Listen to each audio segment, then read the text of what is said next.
आपको बताना चाहूंगी कि मेरे हाथ में यहाँ पर वक्फ बोर्ड का वक्फ एक्ट की किताब है। ये देखिए लिखा हुआ है ना, द वक्फ एक्ट। वक्त है 1995। ना, है ना, लिखा हुआ है ना, आप खुद पढ़ ले रहे हैं ना। लेकिन ये किताब हमारे भारत के लॉ के स्टूडेंट्स को नहीं पढ़ाया जाता है, उसकी बिल्कुल क्या नहीं पढ़ाया जाता है, छुपा के रखा जाता है। उसकी क्या रीजन है? उसकी रीजन ये है, इस किताब में कुछ ऐसे सेक्शंस हैं जो खतरे से खाली नहीं है, जिससे दिल धड़कने उठेगा।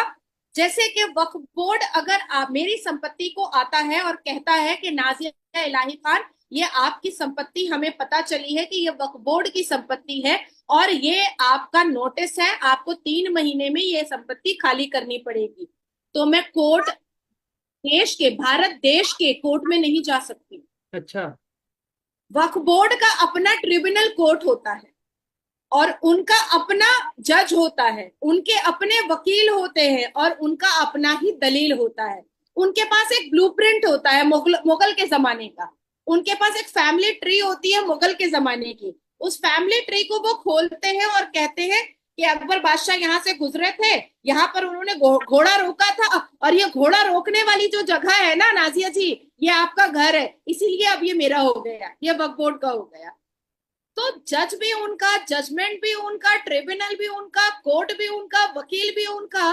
और इस तरह से उन्होंने हजारों लाखों संपत्तियां लोगों की हड़प करके रख ली।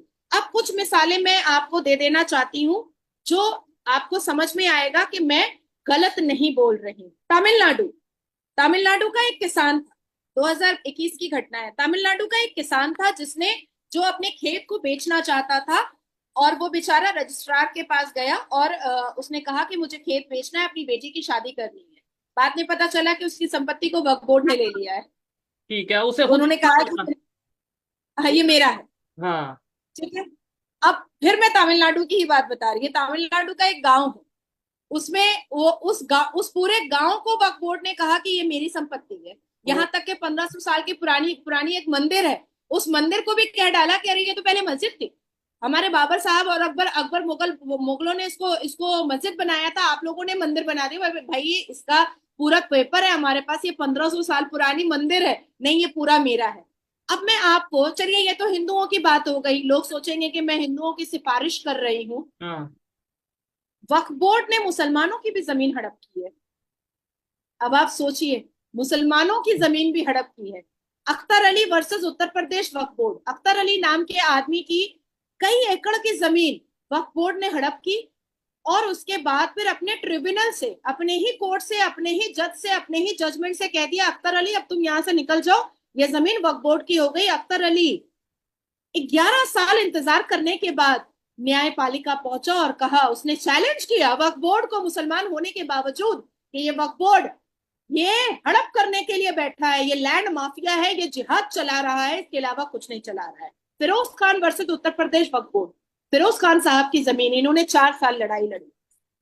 ठीक है। अब इसके बाद आती है अनीस आयशा। मैं सबके जजमेंट को लेकर के अच्छा, बैठी थी, ये ये कोर्ट नाजिया के जी, जजमेंट को। ये वक्फ बोर्ड पूरे इंडिया में का एक मतलब वो बोर्ड है या हर एक स्टेट का अपना अपना अलहदा से वक्फ बोर्ड होता है? ये मुझे थोड़ा सा क्लियर करिएगा, क्योंकि ऐसा होता है ना कि किसी स्टेट में कोई गवर्नमेंट, किसी स्टेट में कोई गवर्नमेंट, तो वक्फ बोर्ड भी फिर उस हिसाब से, या पूरे इंडिया का एक वक्फ बोर्ड है फिर आगे उसने अपने ऑफिस या जो भी एक। पूरे इंडिया का एक वक्फ बोर्ड है और उसके बाद फिर उन्होंने अपनी अपनी शाखाएं बना करके रखी हैं हम्म। 28 राज्यों में। ऐसे ये कहते हैं, चिल्लाते हैं कि हम मुसलमान 20 करोड़ की आबादी में, पर शिया वक्फ बोर्ड अलग है और सुन्नी वक्फ बोर्ड अलग। अच्छा। ठीक है। ठीक है।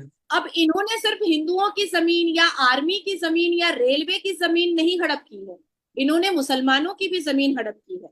और खास करके वक्फ बोर्ड की नजर मुसलमान बेटियों की जमीन पर सबसे ज्यादा होता है। जैसे ए अनीस आयशा, इन्होंने बहुत लंबी लड़ाई लड़ी है वक्फ बोर्ड के खिलाफ। ए हसना, इन्होंने बहुत लंबी लड़ाई लड़ी है वक्फ बोर्ड के खिलाफ। निजहत यास्मीन, इन्होंने बहुत लंबी लड़ाई लड़ी है वक्फ बोर्ड के खिलाफ। उसके बाद फिर अनीस फातिमा बेगम, इन्होंने पश्चिम बंगाल कोलकाता में बहुत बड़ी लड़ाई लड़ी है वक्फ बोर्ड के खिलाफ। उसके बाद फिर सलमान खान, ये हैं आपके तमिलनाडु के, इन्होंने बहुत बड़ी, 2023 में इनको जजमेंट मिला है इनके फैसले पर, इन्होंने बहुत बड़ी लड़ाई लड़ी है वक्फ बोर्ड के खिलाफ। शहनाज परवीन वर्सेस मध्य प्रदेश वक्फ बोर्ड, इन्होंने वक्फ बोर्ड के खिलाफ बहुत लंबी लड़ाई लड़ी है कि इनकी जमीन को हड़प कर लिया गया है। वक्फ बोर्ड की कुरीतियां अभी आप सुनेंगे तो आपकी आंखें फट जाएंगी। वक्फ बोर्ड, इलाहाबाद हाई कोर्ट के अंदर एक मस्जिद थी, बहुत पुरानी मस्जिद थी, वहां पर जो मुसलमान वकील होते थे वो नमाज पढ़ने के लिए जाते थे। अचानक से एक दिन सबने देखा कि वक्फ बोर्ड ने हरा हरा बोर्ड लगा दिया और कहा कि ये तो वक्फ बोर्ड की जमीन है। अब सारे जो बाकी के वकील थे वो खड़े हो गए, कहे कि हमें आपत्ति नहीं है कि यहाँ पर मस्जिद है, आप नमाज पढ़ रहे हैं, आप यहाँ पर खुतबा कर रहे हैं, आप यहाँ पर जमात खड़ी कर रहे हैं, हमें कोई आपत्ति नहीं है और बरसों से यहाँ पर था, आप करें, लेकिन आप इसको वक्फ बोर्ड की संपत्ति बोल करके कोर्ट के अंदर की जमीन को आप हड़प नहीं कर सकते हैं। अब क्या हुआ कि अब वक्फ बोर्ड जो है उनको आंखें दिखाने लगा। आंखें दिखाने लगा तो वकील भी भाई वकीलों से आंखें दिखाकर और उंगली उठा करके बात कभी नहीं किसी को करना चाहिए। अब उन्होंने एक याचिका दायर कर दी और याचिका में इलाहाबाद हाई कोर्ट के जज ने कहा कि भैया अब तुम ये मस्जिद ही हटाओ। अब वक्फ बोर्ड वाले अकड़ गए, बोले नहीं, हम तो, ये तो वक्फ बोर्ड की जमीन है, हम तो हटाएंगे ही नहीं, हमारे तो मुगलों ने छोड़ करके गए हैं ये जमीन। ये मामला चला गया सर्वोच्च न्यायपालिका, मतलब भारत के सबसे बड़े honourable supreme court of India में। सुप्रीम कोर्ट ऑफ इंडिया ने जब इंटरवीन किया तो सुप्रीम कोर्ट ने कहा बेटा हटा लो मस्जिद, इज्जत से हटा लो, क्योंकि अब तुमने गलत कर दिया। तब जा करके वक्फ बोर्ड ने एक रिक्वेस्ट की याचिका डाली और कहा कि ऑल्टरनेट में हमको कोई जगह दे दीजिए मस्जिद बनाने के लिए। तो ये तरीका होता है वक्फ बोर्ड वालों का वक्फ की जमीन को हड़पने का, और इसको चलाने वाले मात्र 200 लोग हैं पूरे भारत में, मात्र 200 लोग।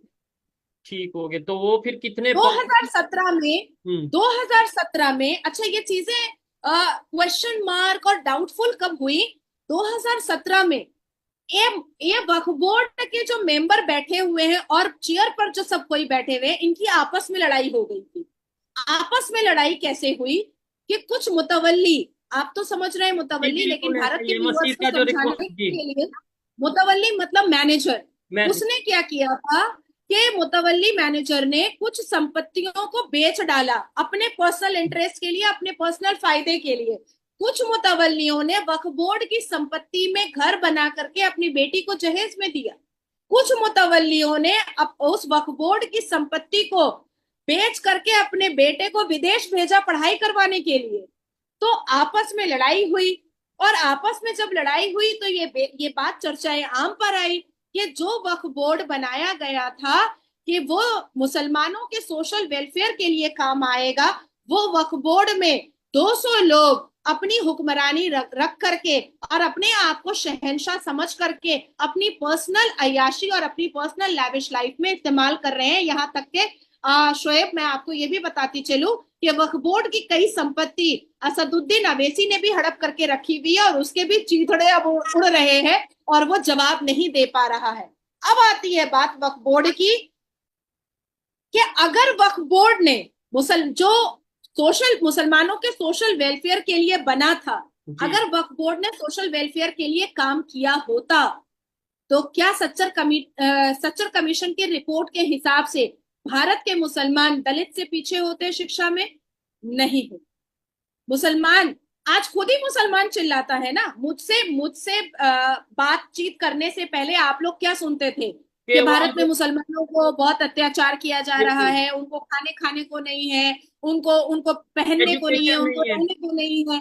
तो आप इसी मुसलमान के पास जब 9.4 लाख एकड़ जमीन है, 200 करोड़ से ऊपर का रेवेन्यू आ रहा है, आप सरकार से पैसा ले रहे हैं, तो फिर मुसलमान नंगा भूखा क्यों है? तो फिर मुसलमान जाहिल क्यों है? अब उसकी वजह मैं आपको बताती हूँ, ये भी सुनिए गौर से। उत्तर प्रदेश के आगरा में 8,436 प्रॉपर्टी वक्फ बोर्ड के अंदर में है, जिसमें 605 दरगाह, मजार और मकबरा बना हुआ है, ईदगाह 18 बना हुआ है, कब्रिस्तान 884 बना हुआ है, मदरसा 83 बना हुआ है, मस्जिद 580 बना हुआ है, स्कूल 0, स्कूल एक भी नहीं। अच्छा, ये मैं पूरे डेटा लेकर के बैठी हूँ। ठीक है, लेकिन अब मेरे ख्याल से जिस तरीके से अब लोग खास तौर पे अगर हम बात करें एजुकेशन की अहमियत को जानने लगे, मेरे ख्याल से अब थोड़ा ये चेंज आता नजर आएगा आने वाले टाइम में। नादिया जी, इधर दो चीजें हैं, एक मेरे पर्सनल माइंड में भी क्वेश्चन आया है और शायद बहुत से लोगों को खास तौर पे पाकिस्तान से माइंड में आएगा जब वो ये वीडियो देखेंगे, तो इसलिए मैंने सोचा क्वेश्चन कर लूं। लोग ये सोचेंगे कि यार चाहे यूनिफॉर्म सिविल कोड हो, चाहे वक्फ बोर्ड हो, ये मतलब ये जो से जितने भी पार्लियामेंट के अंदर बिल पेश किए जाते हैं ये मुसलमानों के अगेंस्ट होते हैं, तो इसका मतलब है मोदी गवर्नमेंट मुसलमानों के अगेंस्ट है। लेट्स सपोज आपसे कोई ये क्वेश्चन करता है, आप उसका क्या आंसर करेंगे? यूनिफॉर्म सिविल कोड सिर्फ मुसलमानों के लिए तो नहीं आ रहा है हाँ, शायद, ये तो लेकिन इस देश के जो सभी के एक लिए इमेज आ रहा है। किया जाता है, जो पोर्ट्रे किया जाता है, वो तो यही है ना कि जो यूनिफॉर्म सिविल कोड मतलब मुसलमानों का जो सा वो के खिलाफ है। नहीं, कोई सिख तो नहीं रो रहा है, कोई ईसाई तो नहीं रो रहा है, कोई हिंदू तो नहीं रो रहा है। तो आखिर मुसलमान रो क्यों रहे हैं यूनिफॉर्म सिविल कोड से? ये भी तो वजह जाननी बहुत जरूरी है ना। ये हम्म। वजह ही तो मुसलमान नहीं बता रहे हैं कि वो रो क्यों रहे हैं। भाई सिखों ने तो बोला कि हम स्वागत करते हैं यूनिफॉर्म सिविल कोड का। हिंदुओं ने कहा कि हम स्वागत करते हैं यूनिफॉर्म सिविल कोड का। क्रिश्चियन ने कहा कि हम स्वागत करते हैं, सारे धर्मों ने कहा कि हम स्वागत करते हैं। आखिर मुसलमानों को आपत्ति क्या है यूनिफॉर्म सिविल कोड से? ये भी तो बताए, लिखित रूप में बताए भाई। हम तो ऐसे नहीं कह रहे हैं कि आप हवा में बताइए, आप लिखित रूप में बताइए। अब बात आती है कि मुसलमान कहेंगे कि हमको चार शादी नहीं करने दिया जा रहा है, तो मत करो ना, क्या प्रॉब्लम है? ठीक अच्छा है। ही है, एक शादी करो या दो दो बच्चे पैदा करो, उसको अच्छे से लिखाओ पढ़ाओ बड़ा करो। और जिस देश में आप रहते हो उस देश के संविधान को अगर आप नहीं मानोगे तो कैसे चलेगा? अच्छा, बांग्लादेश के जो मिनोरिटीज हैं बॉर्डर के ऊपर आती नजर आ रही हैं, पहले तो ये सिर्फ न्यूज थी, अब प्रॉपर मैंने वीडियो देख ली है और वो आके रिक्वेस्ट कर रहे हैं कि हमें इंडिया में आने दें। अब सवाल इधर ये है कि भाई क्या इंडिया की गवर्नमेंट उन्हें आने देंगी? डेफिनेटली इलीगल वे में तो ऐसे तो कोई भी आके कहेगा, ऐसे तो सारा एक सिस्टम खराब हो जाता है। तो क्या उसका हल क्या देखा है आपने, या क्या हल आपको लगता है होना चाहिए? बहुत खूबसूरत सवाल आपने शोएब किया है। देखिए, सिटीजनशिप अमेंडमेंट एक्ट बिल के हिसाब से हमने नागरिकता देने की बात कही है, पर 2014 से पहले ठीक है। जितने भी हिंदू पाकिस्तान से, सीरिया से या अलग अलग देशों से जो कहीं पे आए भी। हैं, बांग्लादेश से, हम उनको नागरिकता दे भी रहे हैं। 2024 के लोकसभा इलेक्शन के ड्यूरेशन में भी हजारों लोगों को नागरिकता मिली है, उनको सर्टिफिकेट मिला है बजाते। लेकिन अब बात यहाँ पर मान सम्मान की आ चुकी है। ये जो वीडियो है, जो लोग नदी के रास्ते से या जंगल के रास्ते से, जाहिर सी बात है, मरता क्या नहीं करता इंसान, अपने जान को बचाने के लिए, जाने। अपने अपनी बहू बेटी की आबरू को बचाने के लिए कुछ भी करने को तैयार हो जाता है। लेकिन आपने कल कल से लेकर आज तक में बांग्लादेश के ढाका के रोड पर, बांग्लादेश की गलियों में हरे कृष्ण हरे रामा का आपने आपने आवाज सुना होगा। जी, आपने लोग ढाका प्रोटेस्ट। के रोड पर आपने जय श्री राम का आवाज सुना होगा। मैंने और मेरे जो बड़े नेता हैं जैसे योगी जी, हम लोगों ने कहा कि अपने अधिकार को मांगना समझो, सीखो कैसे मांगा जाता है अपना अधिकार, आ जाना। ये कायरता की निशानी होगी। हम तो आपको सेव करेंगे, हम अपने अपने भारत में आपको शरण देंगे, लेकिन इलीगल तरीके से नहीं देंगे। वो तो आप बॉर्डर पॉसिबल नहीं क्रॉस है। करके आएंगे और हम आपको रख लेंगे, ये नहीं हो सकता है। आप सोचें कि आदरणीय प्रधानमंत्री जी ने एक कमेटी बनाई है जिसको डॉक्टर एस जयशंकर देख रहे हैं, और वो यूएन से डायरेक्ट बात कर रहे हैं कि हिंदुओं को बचाया कैसे जा सकता है। इसके अलावा सारे हिंदू, 1 करोड़ 28 लाख हिंदू बांग्लादेश के रोड पर जय श्री राम के नारे लगाए हैं, और उन्होंने कहा है कि हमें हमारा हक चाहिए और हमें हमारे हक से कोई भी बेदखल नहीं कर सकता है। मैं यही संवाद मैं पाकिस्तान के हिंदुओं को भी देना चाहती हूँ। नजरें झुकाकर मत जियो, घबरा कर मत जियो। जबान में अपना हक मांगने के लिए जबान में थरथराहट नहीं, जबान में गड़गड़ाहट होनी चाहिए। आपकी आवाज नीची नहीं, आपकी आवाज ऊंची होनी चाहिए। आपके अंदर डर नहीं, आपके अंदर जोश होना चाहिए कि आप अपना हक मांग रहे हैं। आप जो लोग ईरान में हिंदू रह रहे हैं, जो अरब में हिंदू रह रहे हैं, जो पाकिस्तान में हिंदू रह रहे हैं, जो अफगानिस्तान में हिंदू रह रहे हैं, जो जो श्रीलंका में हिंदू रह रहे हैं और जो बांग्लादेश में हिंदू रह रहे हैं, उन हिंदुओं को अब अटल होना पड़ेगा। अब उन हिंदुओं को यूनाइट होना पड़ेगा, उन हिंदुओं को अपनी आवाज उठानी पड़ेगी। कब तक? कब तक अपनी आंखों के सामने अपनी बहू बेटियों को लुटता हुआ देखेंगे?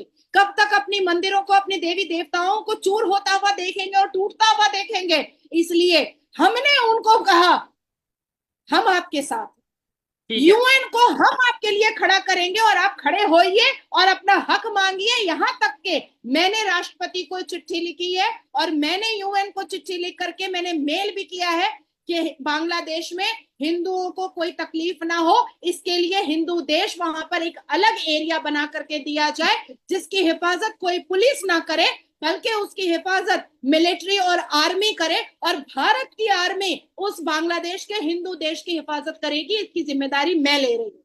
ठीक है, इसके ऊपर आपने लास्ट वीडियो में भी डिस्कशन की थी, और मैं इस चीज से जो इन्होंने बोला है कि मिनॉरिटीज चाहे बांग्लादेश के हों, चाहे पाकिस्तान के हों, चाहे कहीं किसी ईरान के हों, सऊदी अरेबिया, दुनिया के किसी कंट्री के भी, इवन इंडिया की भी अगर बात करें, इंडिया में भी जो मिनॉरिटीज हैं, मुसलमान हैं, कोई भी लोग हैं, किसी भी कंट्री के हैं, अपने हक के लिए आवाज उठानी चाहिए, और जो भी किसी भी कंट्री का कानून है उस कानून के मुताबिक आपको काम करना चाहिए।